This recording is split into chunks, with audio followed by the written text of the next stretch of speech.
Hi, folks, and welcome to Aches and Games, a relaxed monthly check-in between two slightly older British friends talking life, gaming, and basically whatever other nonsense comes to mind. We've got a packed show for you this month, including a brand new way that you can get involved with the show, and we'll discuss the news that it's not just us who are apparently only playing older games.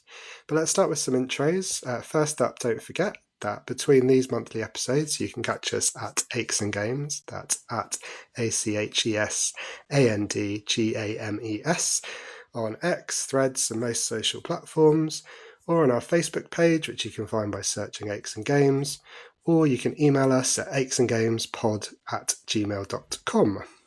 I'm Giles Nicholson. I'm Giles Rump West on most things, including socials, Xbox, and PlayStation. And joining me as always is my good friend James Hapes. Hi James, how's it going? Yeah, not too bad. Collection's great, which is always good. Yeah, my handles are generally you have to laugh with the number 2 instead of the letter 2. And I'm on all socials. As always, I've still got a website, youhavetoLaugh.com, which has blogging and parenting and humoury stuff on there as well. And obviously we get involved with a Facebook page on Aches and Games, which is all good. And on PlayStation Network, I'm Jamesy Boy 1978. And I was on Xbox, as we talked about last month, but then we reset his console because it wasn't syncing correctly, and now I'm not anywhere, so I've disappeared. And I can't remember the password for my username, and it all died. So don't find me on Xbox. I'm never there. So PlayStation or real life, perfectly fine. James referenced the connection. Sorry if there's any hiccups this episode. We've been having some technical gremlins. But again, we love you so much. We are going to fight our way through it. And James, apart from connection issues, how's the last month been for you? It's been okay. So yeah, it's been a busiest month of May. Obviously, we've just crept into June, but May involved half term. And it involved Joshua's 10th birthday. So 2 big events, which unfortunately collided this year. So Joshua decided that instead of going on a family holiday to Mallorca, which we were going to do in May half term, he instead decided he wanted to go to Cub Camp in the rain, about 2 hours away from where we live. So he was there in a tent all week and missed his birthday at home. So he had a cake there and he had some cards there, but no presents until we got home on a Saturday. So we had a lovely time, and me and Sarah went off to Cambridge for a couple of nights to make use of the child-free time. Cambridge is nice. Have you been to Cambridge, G? I must have done at some point, but I don't remember going. Certainly haven't been in many years. So is it all sort of punting and toffs, that sort of stuff? Yes, there's punts everywhere. No, the boat was good. We did go punting with a little tour guide on a shared punt. So he took you up and down the River Cam. Obviously, that's why it's called Cambridge, because of the River Cam. That makes sense grammatically, doesn't it? Sure, it should be called Cambridge rather than Cambridge, but there we go. So we had a little tour on that one. He pushed us up and down, told us some fun stories along the river, and it was quite nice. It didn't rain that day, so that was a bonus. It rained the night before, but hey. And we're staying in quite a new sort of hotel apartment type complex called Turing's Lock, which is nice. Very peach. Everything was peach in it. The bathroom was peach. All the tiles were peach. Carpet was peach. All the hallways were peach. Very peachy. But it was pretty much brand new. But amusingly, if you looked on the photos for the advert, it looks like it was sort of out of the 1970s. It's only when you get there in real life you realise it's all brand new. It's just really peach. So that was good. Nice hotel, nice break. Had some nice food, and obviously good company between me and Sarah. I'm not sure if she'll say the same thing about me, but she was good company. So good fun. Nice to get away for a couple of days. We'll have to listen to her podcast to see what she's how she's recounting the stories. Was it nice to have? Obviously, I know it's very clear. Hopefully, also clear to listeners that you are, obviously very very fond of your son. But I'm sure a couple of days free away together is quite nice as well. Is that quite rare? Yeah, I mean, Sarah's podcast is scandalous, so I do recommend following that one. She hasn't got one really. It's a good name for a japed podcast. Yeah, Scandalous Sarah. Great podcast. But yeah, it was nice to have a few days away. It went pretty quickly. We spent a lot of time worrying about how he's getting on, because obviously in the rain you don't really want to be in a tent surrounded by 10-year-olds. But yeah, he got on fine. Personally, that doesn't sound like my sort of thing. just in case you three are listening. No, indeed. But yeah, nice to have a little break. We got some stuff done, which is nice. So for his birthday, we partially decorated his bedroom a bit. We changed some stuff around and got rid of our old wardrobe that was in there for no good reason. And we've got some wallpaper to put up soon as well. Some cool Northern Lights wallpaper, but it never arrived in time for half term, so we need to do that when he's at school over the next few days. But yeah, nice to have a little bit of break, but nice to have him back. And the only other thing, we've always talked about it every month, is the building work. So the building work is really flying along now at a rate of knots. If you can measure building in nautical terms, I don't know. I think so. But yeah, the walls are pretty much all up now on the rear extension and the side extension. So we're waiting on now is the roof to go on and all the internal bits and pieces. So a lot of progress in a month and a bit. So it's really nice to see. I've been enjoying going up on the scaffolding each day to have a look down from above, like a bird, survey the wonderful sights of Reading.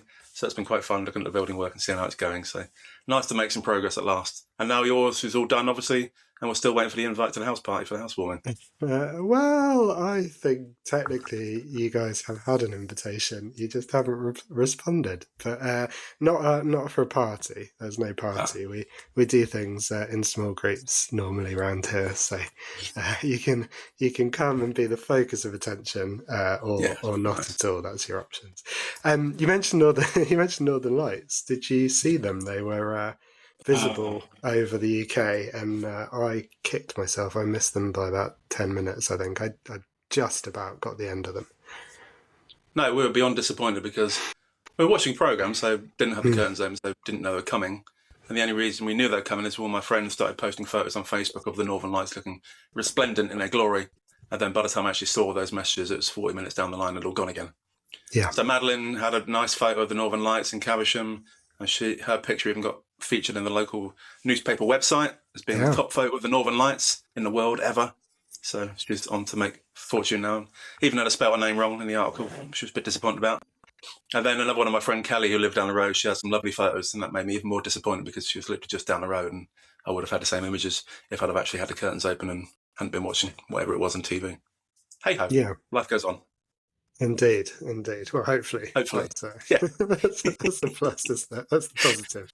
Yeah, the thing, we probably missed the Northern Lights because we were watching the end of The Bear. We talked about The Bear before a few times, haven't we? So we watched the end of season 2. It got a bit chaotic, didn't it, season 2? It was like that Christmas episode where it was just sort of madness of noises and chaos and fights and shouting and screaming. Yeah, it was stressful to watch it, so it must be quite stressful to act it. Obviously, it's not real life, but the whole thing seemed quite stressful. So it was really good and took a bit of getting your head around. But yeah, it's a nice series. I enjoyed it. So thanks for the recommendation on our B week, our B month. B month, yeah. Oh, you're welcome. And I think I shared that season 3 is coming up pretty soon. Yeah. So you won't have to hang on that cliff for too long. No, I'm buzzing for The Bear to come back on. Very good. Nipping back to the plosive alliteration, just for listeners who like grammatical terms. Plosive, P&B, alliteration, boom. What did we have before? Fricative. Fricative, yeah. Okay, I just need to tick them off on the list here. So sibilance next month. That's literally the only one I know. Right, excellent. So sounds like a busy month. We've been quite busy as well. We went to we had our holiday. We went to the Peak District around Bakewell, which was absolutely brilliant. Really good. Have you been? Yeah, tarts everywhere. But yeah, no, a long time ago. So yeah, good for food and nice views and nice scenery and stuff. So yeah, hope you enjoyed it. Yeah, we got very lucky. The weather was not looking good when we headed up there, or when the week lead up and the week leading up to it. That's what I'm trying to say. And then we got there and it was spot on. So sunny for a couple of days, dry for the others. I think we had just like one tiny bit of rain, but not much, and it had been predicted to pour down. So the only problem was we'd sort of packed for a kind of rainy week in a cottage and ended up then going out and being active, which was the original plan, but we weren't quite dressed for it. So that was really nice. Went to Pub in the Park as well, which is Tom Kerridge's little event in Marlow with my sister and family. Nice. That was really good. Headlined by Paloma Faith, who was amazing. I don't know everyone will be a fan of the music, but her voice is incredible, and it was particularly the sort of second half of her sets quite a upbeat and quite a party, so it was fun. Lots of good food as well. I don't think I'll ever make it to the Hand and Flowers, but I've managed to eat some of their food thanks to the festival, and you get they price, they're very little, but they're these little tasters from all the different restaurants and food producers that are around. They're £7 each, so you can kind of go and pick a couple or more than a couple if you're nephew in particular, who I think he got through about 8 or something. But easy when you're not paying. But also when you're a like hungry teenager, I think these tiny little packets of delicious food are just not quite enough.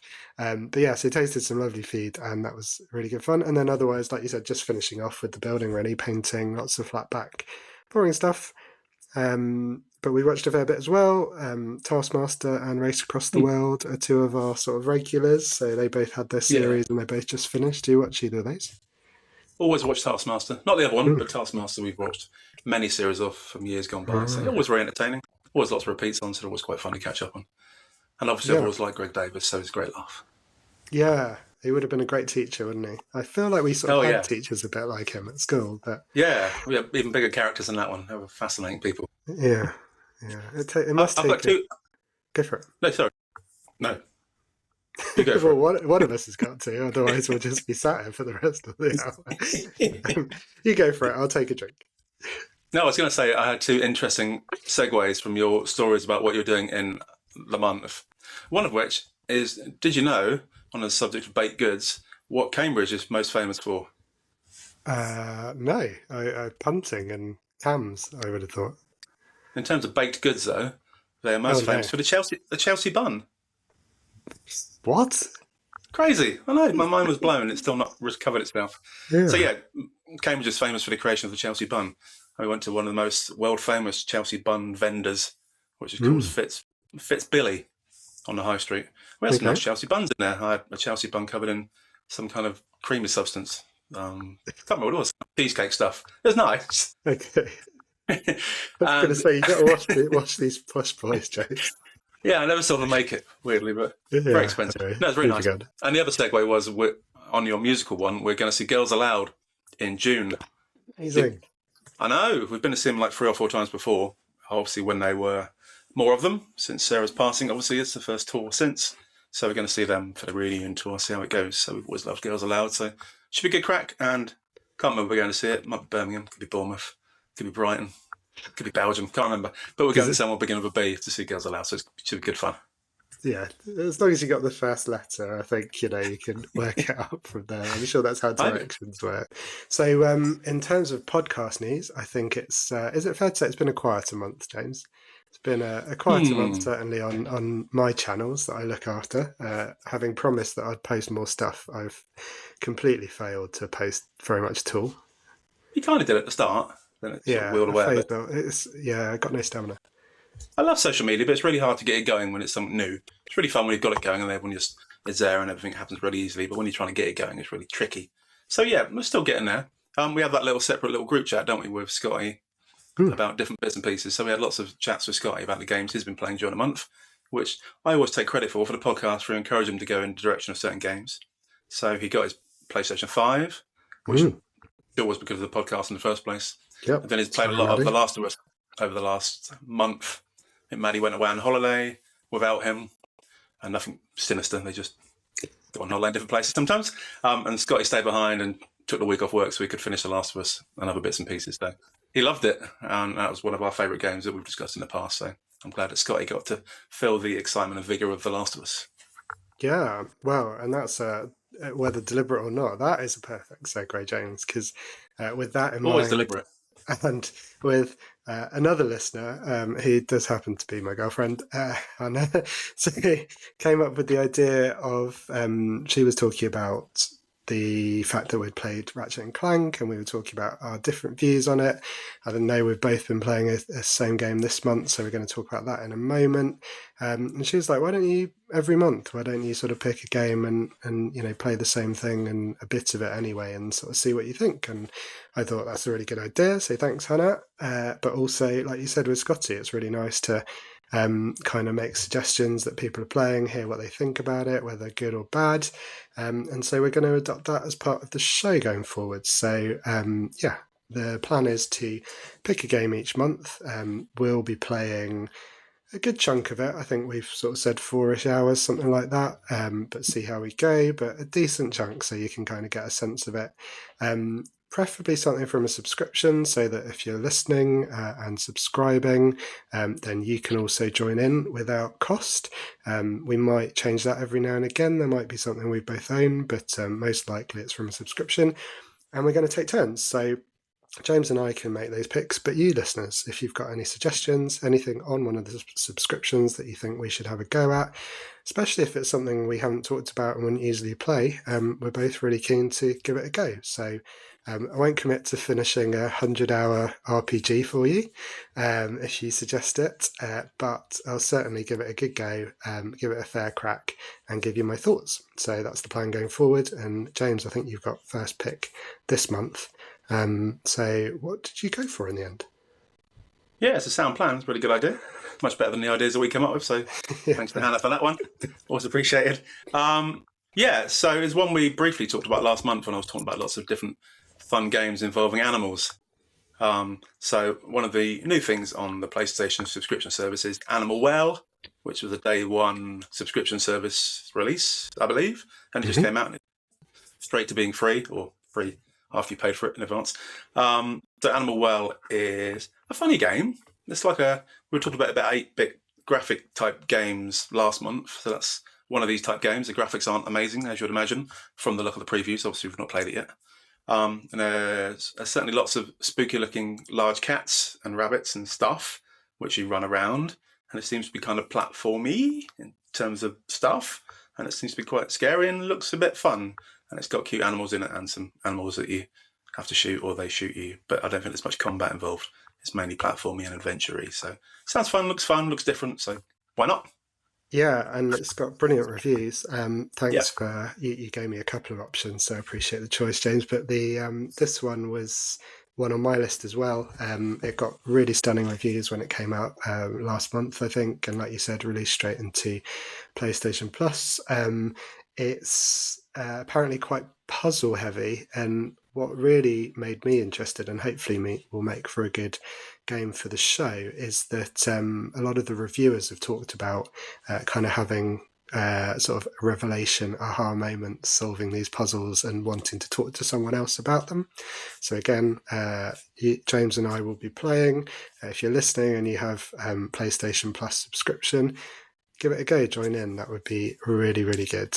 We can hear your thoughts as well. That would be lovely. And either you can let us know and we'll read them out on the podcast, or let us know through any of the social media channels how you're finding it. I'm really looking forward to it. James, you mentioned that it's basic graphics. I've got a trivia point about Animal Well that I thought was kind of interesting. Hopefully you and the listeners will agree. Apparently, the game's also noted for its extremely small file size. So anyone playing who's got a full hard drive of games and, juggling those hard drives, PlayStation's not massive, you haven't bothered to open it up and put a bigger hard drive in. It has, the PC version apparently comes in at a total size of 33 megabytes, which is genuinely tiny. The PlayStation 5 version is over 100 megabytes. James, any guesses why it's so much bigger? Because it does magic things. No, it's a great guess. No, I'll put you out of your misery. To be fair, this would be quite a hard one. Apparently, there is a high-resolution image used at in the console's UI. So when you've got a game sort of loaded into the PlayStation and it will have that high-res image in the background. Apparently the image is bigger than the game itself. So of those 100 megabytes, the vast majority of it is just this one really high-res image that you load up when you're about to play. So yeah, Animal Well, we'll let you know what we think in a month's time. But if you're listening and have a subscription, or if you fancy buying it, jump in and join us and tell us what you think. I think that might be one of the geekiest things you've ever said in the podcast, Giles. So congratulations on lowering or raising the tone, depending on how you look at it. So well done for that one. That makes my little pixelated heart sing, James. Thank you. Just to have a little bit of background, when we were trying to come up with the game of the month for this month to play, I gave Giles 36 different options because my ridiculous PlayStation library that I haven't played has got 36 plus bits in it that all look awesome. But I've never got around to playing yet because I keep getting wedged into a newbie that lasts the entire month and then never quite get around to the other 36. So there's loads of good stuff on there which I need to catch up on. So although we both had it in our New Year's resolutions that we're trying to cut down our library, I failed abysmally, and I've got about twice the number of things on it now than I did have on New Year's Day. But hey, all part of the fun. That is the life of a gamer, especially with the subscriptions when it's free. It's very easy to just add stuff and think, oh, I'll get to that in like 2077 when I'm a brain in a jar. Wonderful. Well, some things you have been playing, James. I know you've been quite busy this month. Shall we segue smoothly, nicely? It's like smashing nicely, DJs. Yeah. Into what we've been playing this month. Yeah, but interestingly, you mentioned 2077. That's one of the games in my library. So there we go. So yeah, nice. Cyberpunk 2077, yeah. I thought it was just randomly out of my brain, but clearly nope. Just all this pop culture just seeping in against my will. Yeah. Nothing's ever random, Giles. Nothing's ever random. Mm-hmm. So yeah, we both, didn't we, played Harold Halibut recently. I talked about it and generally laid into it last month. It was annoying the hell out of me at the time. But then once I got through a variety of failed saves on Xbox Game Pass on PC, I managed to complete the game, and I enjoyed it. I didn't love it. Sort of 6.5, 6.8 type result. It was fine. The story was nice. There was good bits to it. The graphics were cool. Obviously, it's all that stop motion stuff, wasn't it? Like Wallace and Gromit, that looked quite funky and a bit different. But as I mentioned last time, it irritated me in many ways. Like it was still quite slow paced, and I don't really like slow paced things. I like action. Mm-hmm. So it annoyed me for a while, but I got to the end, and glad I got to the end, but I wouldn't ever replay it or wouldn't recommend it to friends and family. It's just okay. Just enemies. Yeah, no, very similar. That's really funny you said that about the score, because I really try to stick to like a out of 10 and not do halves. And I really like the IGN style of reviews where there's like a word associated with the number, because I think that really helps. And they have my version of it slightly different, but 7, same as kind of good. 6 for me is like fair, as in fine, decent, wouldn't sort of go back. I couldn't decide. I was like, I feel like I enjoyed it more than a 6, but that wasn't actually any kind of game related reason. It made me laugh. It made me genuinely laugh out loud a couple of times with some of the stuff that was going on in the dialogue or some of the sort of situations. There was a brilliant kind of couple of montages where you sort of do something and something fairly climactic happen, or sort of a heist of some kind, and then there's a really nice, very Wes Anderson style little montage of the characters kind of going about their life, or even is it Paul Thomas Anderson, the guy who did Magnolia, where it sort of really feels like these little insights into kind of life on the spaceship, and I really liked those. I also really liked some of the relationships between the characters, and there's a bit of philosophical, especially towards the end. Don't know if you remember, there's a whole section where the two lead characters really are sort of sat on a sofa with a very obvious sort of stage light on them, just sort of talking about philosophy while various other bits go on. But yeah, agree with you on the downsides. Far too long for the game that it was, too slow. Made me chuckle, actually. I loaded it up again for very boring reasons. And it's made by a group of people called Slow Bros. I don't know if you noticed that every time you load up. That made me chuckle in a kind of, that makes sense kind of way. Far too slow, with some highlights. You were right about, is it Chasing Dragons? Yeah, Chasing the Dragon. That was a highlight. Weird, crazy, trippy, but crazy. And then for me, the end, which I won't spoil, but was really well done. There was a kind of there was a goodbye kind of moment, and it was very sad. In fact, that slowed you down even more, that section. You could even walk in slow motion, and I did think of you, James, and I thought, gosh, you must be really, this must be killing you. But I really liked that in isolation, and then really happy with the ending. So very strange experience. I definitely, with all the games available, I wouldn't recommend a 6 or a 6.5, but there was something about it, but it was frustrating. It was charming, and you could tell it was a labour of love, but on reflection, was it actually worth the effort of labouring that love? There we go. It was fun. So it's sunk in the memory banks, but it certainly wouldn't be coming out again So yeah, that was that one. So we both Agreed. completed that one, which is Yeah. nice. And the other big one I've been doing this month is a game called Disco Elysium, which is such Yeah. a weird game. You probably remember from previous podcasts I like weird games that aren't not weird. So this one, without spoiling too much of it, you wake up in a hotel room in a place, and you've drunk so much and had so many drugs that you've lost all your memories.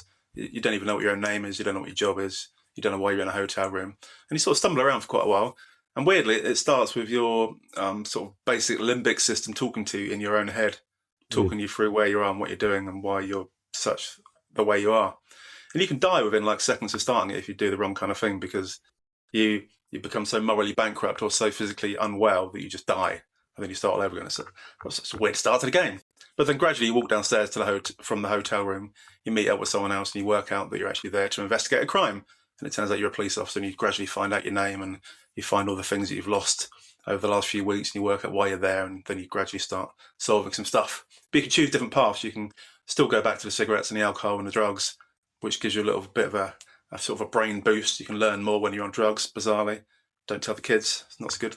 But you can also go straight lace cop and just generally be a hero, or you can deliberately turn yourself into even more of a degenerate than what you started off. So it's really interesting. There's some great plot lines. There's some really interesting text in it.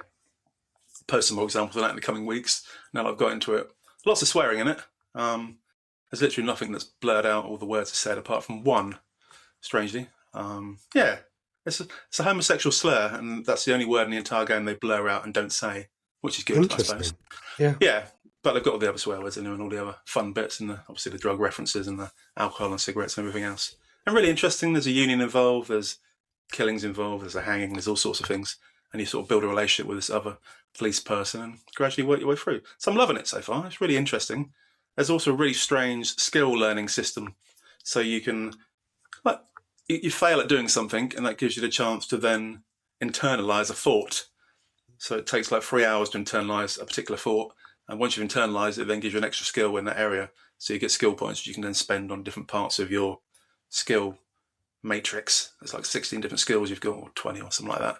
You can choose to allocate points to different ones, and that lets you play the games in slightly different ways. So you come to a particular challenge, and if you've got a particularly high like deduction skill, then you can deduce it more easily than some of the other challenges. So really interesting, takes brain. You can definitely replay it if I ever finish it many times, because you can play a completely different type of route through it with completely different skills and completely different actions. So really good, recommend it to anyone, but not if you don't like swearing or drugs or alcohol or cigarettes. Yeah. Maybe not fun for all the family, but No. for when the kids are asleep. Depends on your family, really. That's true. That's true. Yeah. Yeah. I'm picturing some weddings and thinking, yeah, they'll enjoy it.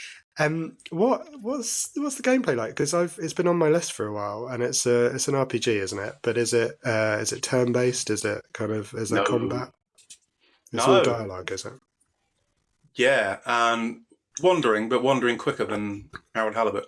So you talk to a lot of people. You then go off and do some tasks, and then come back to the person and talk to other people. But they say it's open world because there's no set order of doing things. You get given lots of tasks by different people, and you can achieve different things, and then go back to the previous one and do things in different orders. And then whatever you do to one person or one thing relates back to another place. And there's lots of side tasks you don't need to do to complete the game, but they're quite fun. So yeah, it's very much almost real time. So like a gameplay day lasts like 2 or 3 hours. So I've been playing it for 15 hours so far, and I've only got through 4 days, for example. So each night you go back to your hotel room, you have a sleep, and then it repairs your morale and repairs your health for the next day. And then you start again the next day, and you lose different health points for doing different funny things. So yeah, they're really good. It's very different. It's like nothing I've played before, so I definitely recommend it for interest value, if nothing else. But the game itself is good fun as well. Yeah, and that's on PlayStation Plus, I think, isn't it? I think. Yeah. Yes. One of the so I'm playing tiers. PlayStation. I originally downloaded it on Steam, but then it came on free on PlayStation, so I thought I'd go for it on PlayStation. So I've not done PlayStation things for a while, so all good. Yeah, no, I've been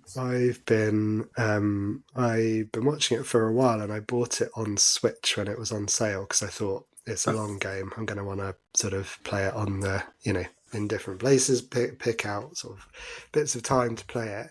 And then, yeah, it came on PlayStation, so I need to decide where to start it so that I can finish it off. But that could have well been another one that we could have played together, but I'm just a bit behind you. I'm well into it. But also, I think this version on the PlayStation 5 put in full speech for all the 100 plus characters, which previous version on the PC didn't have. I think it was text based before, but now it's speech, which obviously adds something to the game. And obviously, most of the characters are British in it, bizarrely. And I think, interestingly, it was made by an Estonian producer. So it's the first game I've played made by an Estonian, possibly. But then they moved to the UK, so now they call themselves a UK production company, and that's, I guess, why the characters are in English. It sounds like Idris Elba doing the commentary, but I'm not sure it actually is. I should have Googled it before the podcast, but look it up afterwards. Maybe it's not Idris Elba. Who knows? Yeah. Well, I mean, and you mocked me for my size of Animal Well file size there, and you're talking about the Estonian developer of this fancy game. No, very, very impressive and really interesting, and a good choice. Glad you're enjoying it. Do you have any sense of how big it is? Are you going to be sticking with it for months, do you think, or is it something that you're going to drift off? But no, lots of reviews said it's a really long game, but then other people said they completed it in 10 hours. So I'm 15 hours in, and I've generally no idea how far I've got on it. Yeah. Oh, that's kind of good, doesn't it? It feels like you've solved it, and then you find another area which unlocks itself, and then you take on lots of different challenges, which will sort of give you extra information about the original case you're exploring. So I think it's sort of a journey of self-discovery. You're trying to find out who you are and what you are and where you fit in the world, but you're also trying to solve these cases as well. So good fun. Let us know what you think when you get into it. I'd definitely recommend it. Yeah, no, I will. I'm looking forward to that one. And I've had a bit of a journey of self-discovery as well, in terms of gaming anyway. I've sort of cheated because I've played 2 games really mainly this month in the same series. So as regular listeners will know, I was very excited about Hellblade 2 coming to Game Pass, coming to Xbox last month. Loved the first game, really excited about the second, and rather belatedly, because it was only about a week before the second one was due to come out, I decided I'd go back and replay the first one. It's not a long game. People say sort of 6-ish hours for the first game, same again for the second. I always seem to take longer than people say on average, so for me I think it was about 8, but that meant that I was finished on the first one I think a couple of days after the second released, and so I played them pretty much back to back. Have you played either, James? Hellblade? No, never, ever. Well, there you go. You're the perfect conduit to me to explaining the game for our listeners. Wonderful. So both are third-person kind of sort of action adventures, although we'll come back to the action part of it because they're fairly limited in terms of what you do. But again, a bit like you with just relishing walking a bit quicker in Disco Elysium, having played Harold Halibut, I think I was ready for however much interaction there is in Hellblade, and it felt like quite a lot in comparison to the game we'd been playing. Draws inspiration from Norse mythology, and you follow Senua, who's a Celtic or a Celt. I think she's from Orkneys anyway, so I hope I've got her heritage right, but she's a warrior. But in the first game in particular, she's very much coming to terms with herself. She suffers from psychosis, so when you start the game, you're very strongly encouraged to put headphones on and play it with headphones, and the sound is binaural audio, so they record the sound ready for you to wear headphones with voices coming into your head from different directions. It's very, very freaky. You'll get a sense in the first game within, during the sort of introduction credits, whether it's going to be interesting or too much for you. But yeah, she has voices in her head and you get to experience that. They've done a lot of consulting with medical professionals to try and do it justice. And it is really, really interesting. And it's the first game is her story of kind of battling these voices and trying to come to terms with who she is. So first game playthrough, just as powerful as before. There's a really cool mechanic in the game, which again I won't spoil, but for anyone who's played it, they'll know what I'm talking about. And that makes it quite a sort of urgent, quite an adrenaline-fueled game. Playing that again a second time, there's a little bit softened because you kind of know what to expect. But the story was just as good. The world worked really well. It's a very lonely world. It's quite empty, with the occasional burst of action. So the first game was how I remembered it, more or less. Puzzles are not to everyone's taste. They're quite basic, lining things up in terms of you've got these runes and you need to line them up to progress. And combat is infrequent. It's a little bit clunky. It was a really small team that made it. It looks fantastic, especially it's had an upgrade on the current generation consoles and PC. But it was a small team who made it. But the combat in the first game, anyway, you've got multiple enemies kind of attacking you at once, and that actually annoyed me quite a lot. It was quite unfair. You get attacked from behind without much warning. So I felt like with the second game they were going to be able to build on that. Very excited when it was announced. The subtitle was Senua's Saga rather than Senua's Sacrifice. And with the Microsoft money and with the sort of profile that it had, it was the first game announced for the Series X.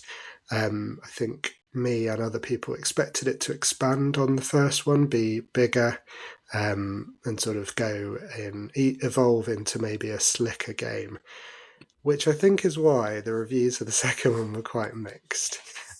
Now, I really enjoyed the second game, I've got to say, but it didn't quite go in the directions I thought it would. The first thing to say about it is that it is absolutely stunning. It is genuinely the best looking game I think I've ever played. And sometimes you could not actually distinguish it from real life. Particularly, it's sort of based or modelled on Iceland, the second game. And having been to Iceland last summer, I was sort of seeing places that I'd seen in real life, and genuinely they look kind of one for one, which is a bit freaky. Apparently, it also, again, part of the expectations, it was announced in 2019, December 2019, so people thought, oh, it's had a lot of work on it. When they announced that it would also be a shorter game, I think there was some disappointment when they also confirmed it was still a small team, and then that they hadn't actually started work when they announced it. It was just a launch trailer. So all those things, I think, explain why it's still a smaller game, but they've really ramped up the visual fidelity and the sort of intensity of the story. They've changed combat, so it's always only one-on-one now, but it's really cleverly done, I think, in terms of transitioning from fighting one person to the next. Gives you this kind of chaotic sense of a battleground, a bit like Game of Thrones Battle of the Bastards, or maybe a Bruce Lee movie where the sort of enemies are circling around, but he still ends up mostly taking people on one-on-one, and it sort of feels natural. So that was good. It's still got the intensity of the first game, but it's a bit less personal a story. And there's a lot more people in this world, so that helps. And Senua's sort of gone through the events of the first game, so is in a different place, but still hears voices, the Furies they call them, in her head. But there's more people around, so it's really changed the dynamic. But yeah, it's. I think whereas I expected it to be more epic, I didn't need it to be much longer. I've said along many times that I don't want a 40-hour game. I think Last of Us 2 was a great example. A bit more would have been great, and then it was another 10 hours. But I can see also why I think 8 on average is probably right for this game. I sort of think I fall into that category. I think it's a great game. I think it's stunning in a number of ways, but it is still an art house game at the end of the day, and it's not a big sort of epic adventure like The Last of Us or God of War, and I think it's sort of suffered in those comparisons. So yeah, I wondered if you'd like it, James. It's not long, which is good, but I do think you benefit from playing the first one, so back to back that's about 15 hours, probably 15, 16 hours. But really, you mentioned liking weird stuff in the nicest possible way, and I think you'd find, I'd recommend you add the Hellblade games to your list and check it out. And interested to hear if any listeners have played it, because the discourse has been very mixed. Some people love it, some people really, really can't stand the game. I shall make it number 37 or 38 on my library list for the PlayStation. Thank you for that recommendation. Very useful. The only other thing I was going to mention is I finished that game called Inside that we talked about last month as well. As a key little not platformer, is it? Yeah, kind of platform. Yeah, that's again quite weird. You're sort of running away from baddies, mysterious baddies in masks and dogs and sort of mermaids that are nasty and bite your bum as you go through the whole thing. So the whole thing is like a little race to the right-hand side of the screen to do stuff, and you're sort of running away from different obstacles and stuff and up and down and swimming through water and getting little vehicles and running around them. Really good fun. And last month we talked about how good it was, but you said the ending was a bit weird, and you asked me you asked me to talk about the ending this month when I got to it, and I got to it, and it was weird. You're correct. Did you, I'll try and avoid spoilers, but did you, was it good weird, or was it kind of head scratching what just happened there, or maybe a bit of both? Yeah, definitely a bit of both. It's quite satisfying, some bits of it, and it made the dynamic different, obviously, because it's a different style of play when you do the end bit. Mm-hmm. And then the right at the end was kind of nice, in a sort of relaxing, sun on the face type of way. So it's a nice ending. It didn't explain at all what just happened and why it was happening and anything about it at all. So I've literally no idea anything that went on, but it ended. The thing happened. Yeah, highly recommend. Which one? Limbo as well, which is their previous game. Yeah, you said. If you haven't had a chance, similar but different, and also a very well, I'd say a less ambiguous ending, but also an interesting ending. So add that to the list. But no, glad you enjoyed it. And another nice short game. We're waiting, I think, to hear what that team have done next, because one of them went on to make Cocoon, which was one of my games of last year. Very different sort of game. Another, I think, went on, or it was heavily influenced, the game Planet of Lana. But I think the core team that developed Inside and Limbo, I don't think they've made anything since, and it's been a while, so see what they've got cooking. Yeah, so that was what we've been playing so far.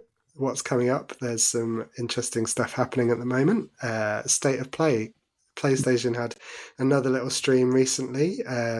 They've also got their Days of Play promotion as well. So if you are listening and you don't own the hardware, there's some good promotions. I saw if you buy a PS5 or a PSVR direct from Sony, you get 12 months of Netflix Premium, which works out as quite a big chunk of the cost of that if you're a subscriber anyway. Yeah. Games on offer as well, and some extra free stuff coming to PlayStation Plus. But State of Play, James, did you see anything on there? Anything stand out before we move on? I did watch it, amusingly. I'd never heard of it until the podcast started, but this time it was on 11 o'clock at night. I was in Cambridge at the time, just about to go to bed, and I thought, oh, State of Play is starting, I better watch it so I can impress and entertain my friends. So I watched it for about half an hour, and it's all right. Nothing massively exciting in there. Astrobot, obviously, is a cracking game. That was the first game everyone always plays on the PlayStation 5 to test out the functionality of the controller. Even though you don't like the PlayStation controller, it is awesome, so you're incorrect. I'm looking forward to that one. That was also the best game on the original PSVR, some would argue. But obviously this time around, it's just going to be on straight up PlayStation 5. It's meant to be a lot bigger, a lot longer, and not probably so technologically reliant. And there's going to be lots of old characters on and lots of things from PlayStation's past, which sounds quite fun. So I'd definitely be hooking that one up because Joshua was really keen on that one, and I enjoyed it as well. So that was probably the highlight. But there's also a couple of other bits on there. They gave a launch date for Silent Hill 2, didn't they? And they gave a bit of a trailer for that one. Interestingly, the graphics for Silent Hill 2 probably look as bad as anything I've seen on a current generation console, bizarrely. Look, it's sort of a PlayStation 3 type game. It's quite polygony and not particularly realistic. But the game itself looked fine. I've never actually played the original Silent Hill 2, so it'd be nice to see the remaster of that one on a new system. But based on the trailer, it didn't look thrilling in terms of graphics. And we've just been talking about graphics a lot. That was probably worth pointing out that it looked like arse compared to lots of modern games, which is a bit weird. But the other thing I spotted on there was Path of Exile 2. And the only reason I mentioned that one, it's not coming out until the end of October, but it's because it's an action RPG, but it's got a couch co-op on it. And I am a big fan of couch co-ops. So I think the Steam version and the other versions were online co-ops, but this one on the PlayStation 5 is going to have couch co-ops. So you can play two people at the same time on the same couch. So it looked quite hack and slashing, quite fun, sort of slightly akin to Minecraft Dungeons, but a bit more grown up. So I'm quite looking forward to that one. But apart from that, that was it from State of Play. What did you think? Yeah, no, good choices. I think the Path of Exile, got a funny feeling it's free to play as well. So we listeners will know we love a Yep. bargain, and so that would immediately rocket it up the list. Yeah, I thought the same. Astrobot was the standout for me. I know there's been a bit of sadness expressed that there isn't a PlayStation VR mode, at least for it. And I was watching, as I think that commentator was, waiting for them to say at least also playable in VR, because it still feels very much set up for the VR. If you're watching the video, you could see how it would work. But maybe they will announce that at some point. But it does feel like Sony are not massively supporting PSVR, unfortunately, because it's a great bit of software. Except, Yeah, interestingly, I was going to point out the fact that from August the 7th, you can then play all the PC virtual reality games on your PSVR 2. So that's been announced as a launch date for the adapter for it. So you just plug in your PSVR 2 headset into your PC, and then you can play all the Steam VR games, and there's thousands of them. So it kind of really bumps up the number of games you can play on the PSVR 2. You might not get all the functionality that you would normally get on a PSVR 2 game, which is designed for the PS5, obviously, but you'll get loads and loads and loads of games to play, which you haven't done before. So that'd be a definite bonus for anyone who already owns one. And also, they've got a few free games as part of the Days of Play for the PSVR 2. It's probably the first real dump of free games they've done since it came out to encourage people to buy it. So just going to mention a few of those. You've got Before Your Eyes, which I talked about 2 months ago. That was that weird one where you controlled the action by blinking, and it sort of took you through. You just died, and you had to recount the important parts of your life to see if you're worth getting into this lighthouse or whatever it was. Can't remember the concept. But that looked quite fun. That's going to be free on as part of Days of Play.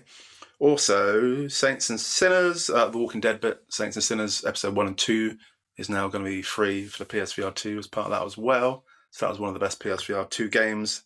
Synth Riders, it looks fun as well. It's sort of a beat-based game, which scored very highly on all the reviews as well. And Ghostbusters, Rise of the Ghost Lord, is also going to be free as part of Days of Play. So four cracking games for the PSVR 2. If you don't own them already, you can now own them for free. But obviously only if you've got a PSVR 2. Otherwise, they look a bit silly. yeah, fantastic. Yeah, and I know, I don't know if he's still listening, but one of our friends, Craig, I hope it is. It should be. I hope so. Craig, if you're listening, give us a wave to say you're still okay. But yeah, he's also got a PSVR 2, and I know him and his two boys really enjoy playing as well. So he's a big Astrobot fan, I remember, and also I'm sure he'll be pleased to hear that they're getting some freebies. Yeah, other freebies coming up this month. June's PlayStation Plus games were announced. Interestingly, it looks like quite a quiet month is the general consensus. Streets of Rage 4 and a SpongeBob game. But James, you will no doubt know that I'm excited that AEW Fight Forever is going to be one of the free games for this month as well. I dragged James and Scotty to Wembley last, and Hannah. Well, I was just, she wasn't dragged, she was basically the brains behind the whole idea.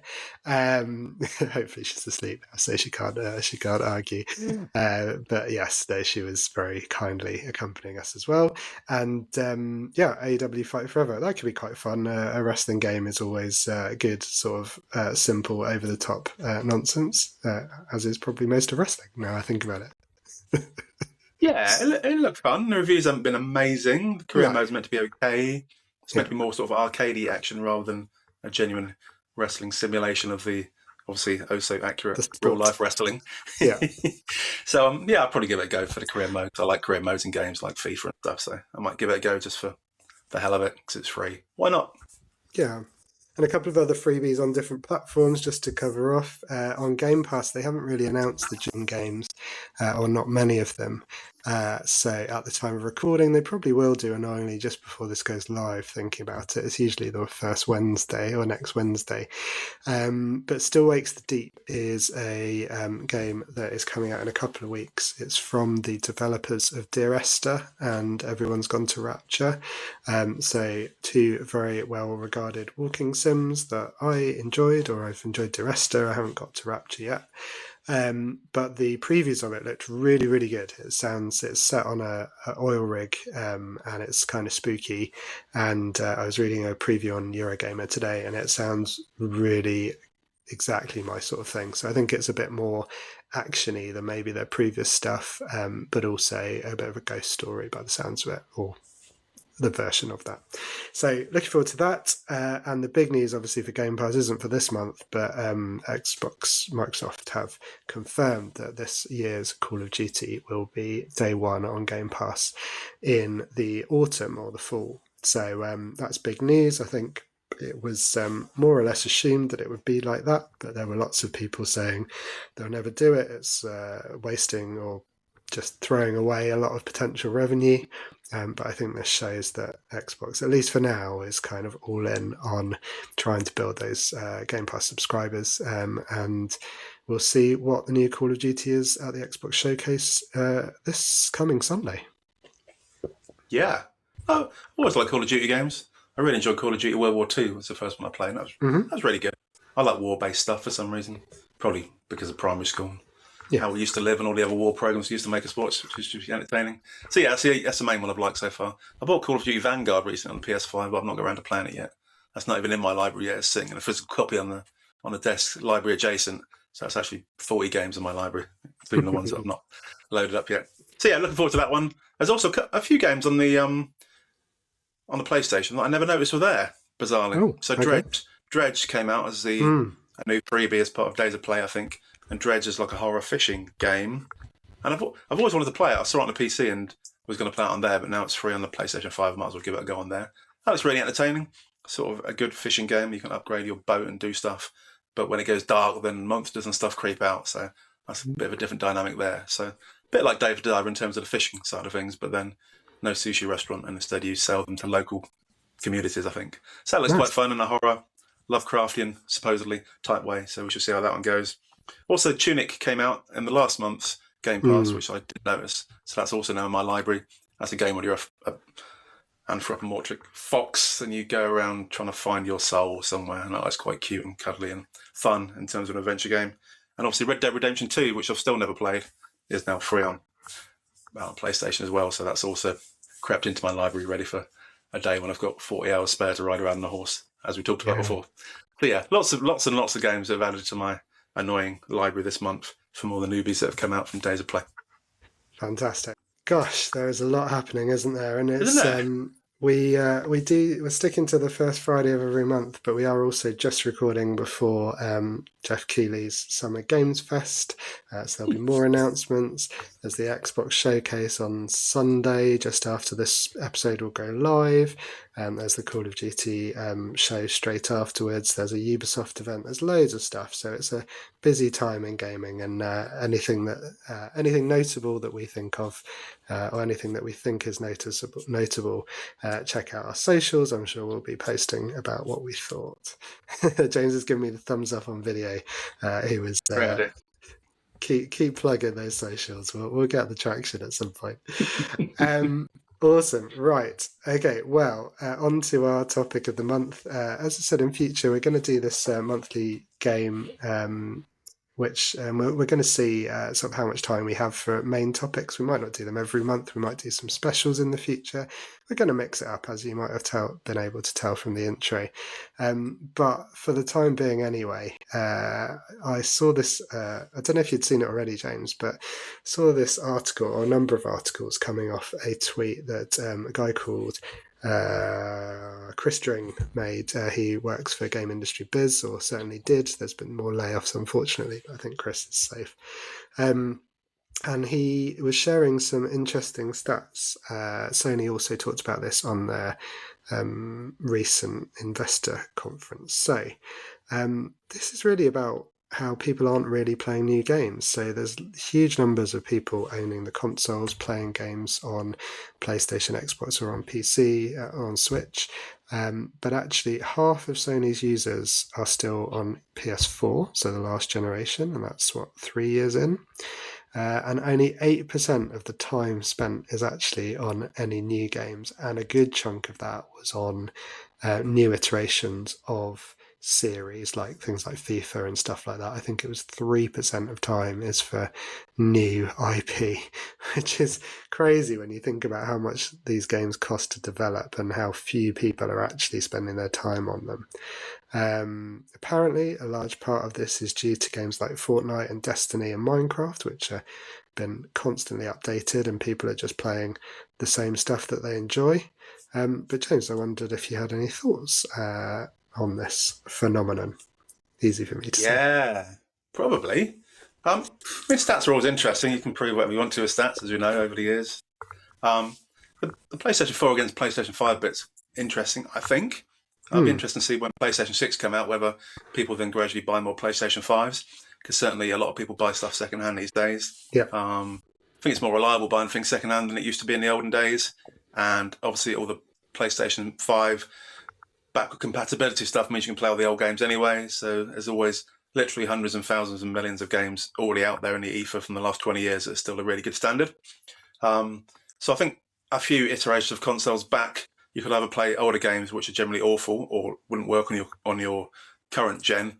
But on the PlayStation 5, for example, you can play literally anything from the last 15 years, and lots of them, without being a modern version, are still great.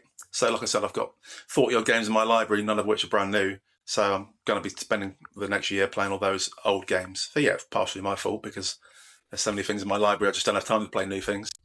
And I think certainly when you get to our age, or most ages these days, if you've got a job and a family and a social life, then it's quite hard to find the time to play a brand new game as soon as it comes out, because there's so many old ones I'm still trying to work through.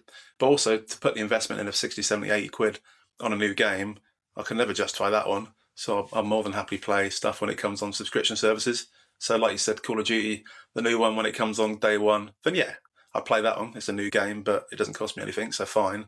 But if I had to go out and pay 80 quid for it, not a chance in hell I'd buy that one, because it's a load of money and I've got better things to be spending my money on. So yeah, subscription stuff is kind of, I think, killed some of the new game vibe, because once you pay for the subscription service, which is quite expensive in the first place, you're kind of tied into playing whatever gets put on there. So I'm quite happily playing whatever old stuff is on the subscription service because I've already paid for it, and therefore I will never buy a new game unless it's on subscription, if that makes sense. Yeah, I think they haven't held themselves either, have they, in terms of the way that consoles are developed? Because, like you said, the fact you can play old games sort of makes it possible. Then the fact that games get updated so much as well means that they're still live. You know, you look at Fortnite or Minecraft or any of those games there, especially Fortnite. I mean, it changed completely a number of times, sort of every season. But even when it launched, it wasn't the battle royale game that it is now, so it's completely transformed. Really, it's not the same game, and those things in combination, along with, I think, the fact that when things come out, they're often quite buggy, and so you tend to get a better version by waiting anyway. So I think lots of good reasons to wait, but yeah, financial is definitely the main one for me as well. And I don't know about you. Because I don't tend to play online, I don't feel like I'm really missing out by waiting. I mean, maybe I can't join in the discourse on a sort of social media platform, and maybe I get things spoiled, although I've done quite well to avoid various spoilers, which I shouldn't say, because there's probably someone on the internet who'll take that as a challenge and just send me all kinds of endings now. But I don't think the sort of FOMO's there, and the fear of missing out is I'm just quite happy to pick things off that look interesting, and some of those are, you know, £3 games or 79p games on Steam can be something that grabs your attention, can't Yeah. I've kind of got into it a bit more since we've been doing the podcast, because I must admit, up until we started doing the podcast, I wouldn't have a clue what new games were coming out, what had just come out, and what had been out for 5 years. I just see something I like and played it. I didn't really care when it came out. But now, since we started doing this one, we've been watching the preview shows and all the state of play and bits and pieces, then I know what's coming now. So I get more of a sense of excitement for upcoming stuff now that I never used to get. Still doesn't mean I actually play it because I'm tight. But the sense of excitement's back. But also things like Minecraft. Obviously, Josh has been playing Minecraft for years now. I still can't see the point, but there we go. He loves it. And lots of people do, apparently. But whatever generation of console you get to, Minecraft is never going to look any different than it looks on Minecraft, because it's perfectly playable on PlayStation 3, 4, 5, or your tablet or phone or scrap of paper. It looks exactly the same. It's budget. But you're never going to buy a new console or be encouraged to buy a new console to play a game like Minecraft or even Fortnite. They're all fairly standard, basic games you can play in any format. So it doesn't matter what you've got. They're going to be there for the next 5-10 years probably. So they're always going to be leading the way unless something brand new comes out which takes over. And I can't imagine any particularly brand new genres that have not been tried over the last 20 years that's really going to capture someone's imagination. I can't think of a game from the last 5 years, for example, that's really blown off and been like amazing, one of the best-selling games of all time, unless you can.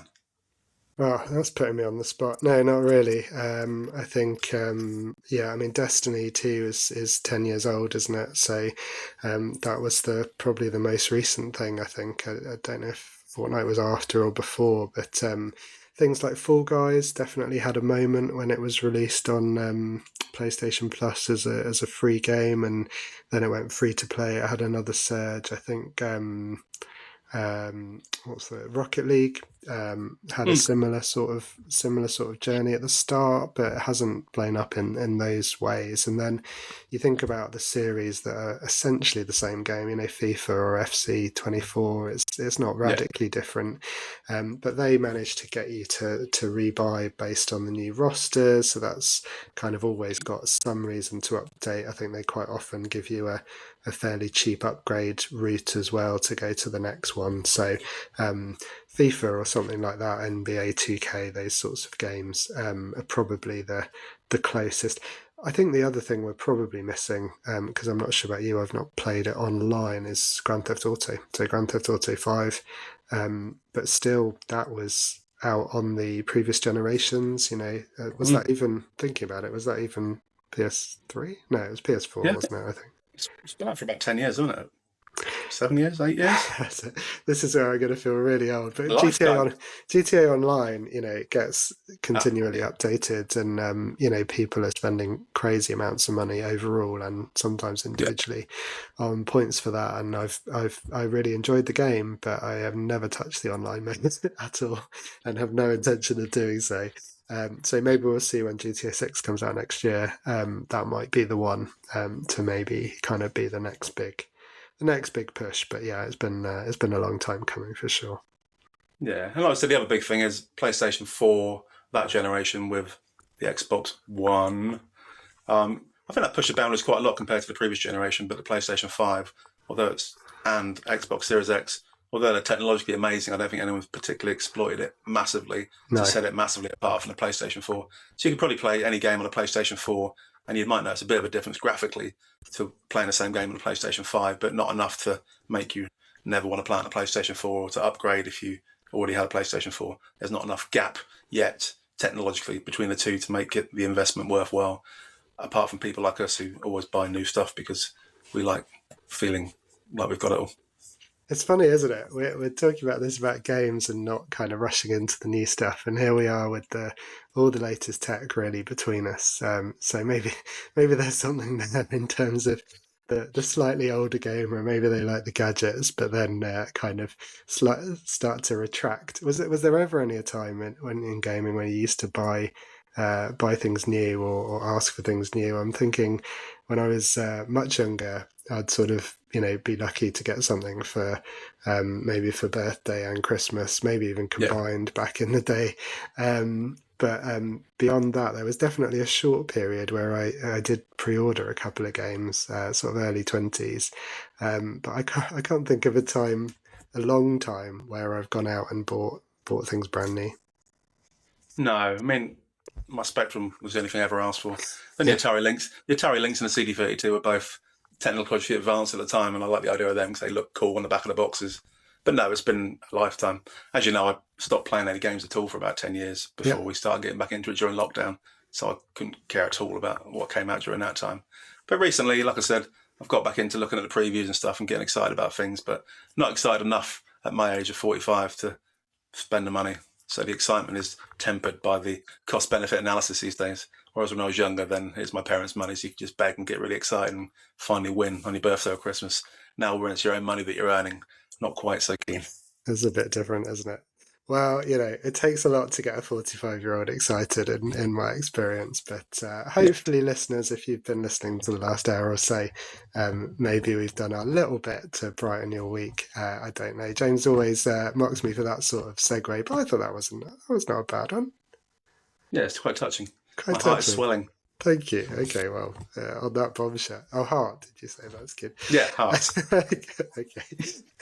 The camera shot is just of the neck upwards, so I didn't like to say. Well, before we get delisted for explicit content, that's probably the show, James. Please remember to like and subscribe to the podcast, and consider giving us a 5-star review to help push us up those searches. We'd really appreciate a follow as well. And if you fancy it, come and interact with us on X, Threads, most social platforms. We're at Aches and Games. Particularly our Facebook page. James is going to do the begging face as if we're on X Factor or Britain's Got Talent now on camera. Perfect. So yeah, please come and join our Facebook page. Let us know what you're playing. If you are playing Animal Well, our game of the month, let us know what you think. Keep it spoiler free if you can. Message us either through those platforms or by emailing achesandgamespod@gmail.com, and we'll give you our thoughts on the game next month. I'm Giles Nicholson. I'm Giles Went West on most things. And how about you, James? Yeah, I was going to say I'm living in a cardboard box at the moment. All my pets have died and I have no family left and no friends. So please do accept the sympathy vote and come and join the Facebook page just to say hi and make me feel like I've got a point in the world. Yes, no, that's it from me. Like I said, you have to laugh on all socials. Come along to the Eggs and Games page. JamesBoy1978 on PlayStation. And please do give Disco Elysium a go because it's really awesome. And obviously Animal Well, and let us know what you think. If you've got any other recommendations, as always, for this month or for Game of the Month to try out for next month, and please do flag them in the interim. But whatever you're doing, have a lovely month. Yeah, thanks, James. See you next month, everyone. First Friday of the month for more Eggs and Games. Cheers. Bye.